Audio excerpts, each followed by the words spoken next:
Sunscreen মুখে মাখলে মুখ চটচট করে, ব্রণ দেখা দেয়, কিন্তু না মাখলে যে ত্বকের কি কি ক্ষতি হতে পারে জানেন কি?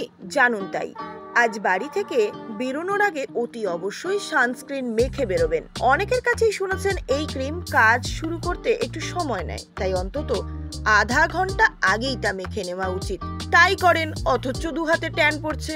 প্রথমে ভেবেছিলেন হয়তো প্রসাধনীর দোষ, তাই বেশ কিছুদিন ধরে অন্য কোনো সংস্থার সানস্ক্রিন মাখতে শুরু করেছেন, কিন্তু তাতেও খুব একটা সুরাহা মেলেনি।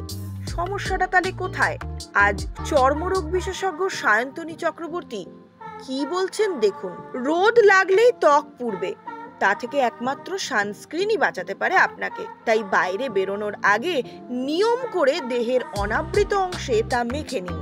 তা সত্ত্বেও হাত থেকে ঘড়ি খুললে কিংবা টি শার্টের হাতার তলায় দিয়ে ত্বকের আসল রং দেখা যায়।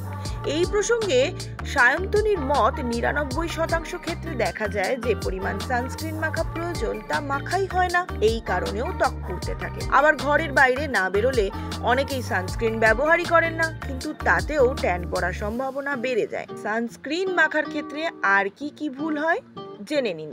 সানস্ক্রিন মাখার ক্ষেত্রে সাধারণত 2 ফিঙ্গার পদ্ধতি মেনে চলতে বলা হয়, অর্থাৎ দুটি আঙুলের দৈর্ঘ্য বরাবর যতটা পরিমাণ সানস্ক্রিন ধরে ততটাই মুখে মাখতে হবে। তবে ত্বকের চিকিৎসকরা বলছেন, যদি দীর্ঘ সময় রোদে ঘোরাঘুরি করতে হয় সেক্ষেত্রে 2 আঙুলের পরিবর্তে 3 আঙুল হলেও সমস্যা হবে না।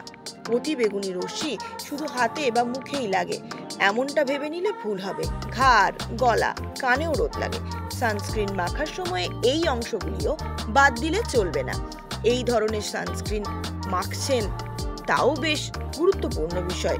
জেল, ক্রিম, ওয়াটার বেসড সানস্ক্রিনের পাশাপাশি সানস্ক্রিনের SPF এর উপরেও নজর দিতে হবে। ত্বকের ভালো মন্দ নির্ভর করে এর উপরে। সায়ন্তনী আরো বলেন, আমাদের এখানে যেরকম আবহাওয়া তাতে SPF 30 বা SPF 50 মেখে বিশেষ কিছু কাজ হয় না, কিন্তু এর চেয়ে বেশি মাত্রায় মাখলে SPF আবার ত্বকের জন্য ক্ষতি করে। সেক্ষেত্রে রিঅ্যাপ্লিকেশন বা বারবার মাখার প্রয়োজন রয়েছে। অতি বেগুনি রশ্মি থেকে ত্বকের ক্ষতি রুখতে মেঘলা দিনে বা বর্ষাকালে সানস্ক্রিন ব্যবহার করতে বলেন চিকিৎসকেরা। কাজে বেরোনোর আগে খুব একটা সময় থাকে না, তাই ময়শ্চারাইজার কিংবা ক্রিমের সঙ্গে সানস্ক্রিন মিশিয়ে মুখে হাতে মেখে নেন অনেকেই, কিন্তু এর ফলে সানস্ক্রিনের গুণাগুণ নষ্ট হয়ে যেতে পারে বলে জানাচ্ছেন তিনি। রূপটান শিল্পী সুজিত পাল বলেন, ময়শ্চারাইজার মাখার পর সানস্ক্রিন এবং তারপরে হালকা কোনো ফাউন্ডেশন মাখলে রোদ থেকে ত্বককে কিছুটা হলেও রক্ষা করা যায়। তবে হাতে সময় কম থাকলে এত কিছু করার প্রয়োজন নেই, বদলে টিন্টেড সানস্ক্রিন বা SPF যুক্ত BB ক্রিমও মাখা যেতে পারে। যে কোনো খবরের জন্য যোগাযোগ করুন 7099017330 এবং 7099017110 নম্বরে।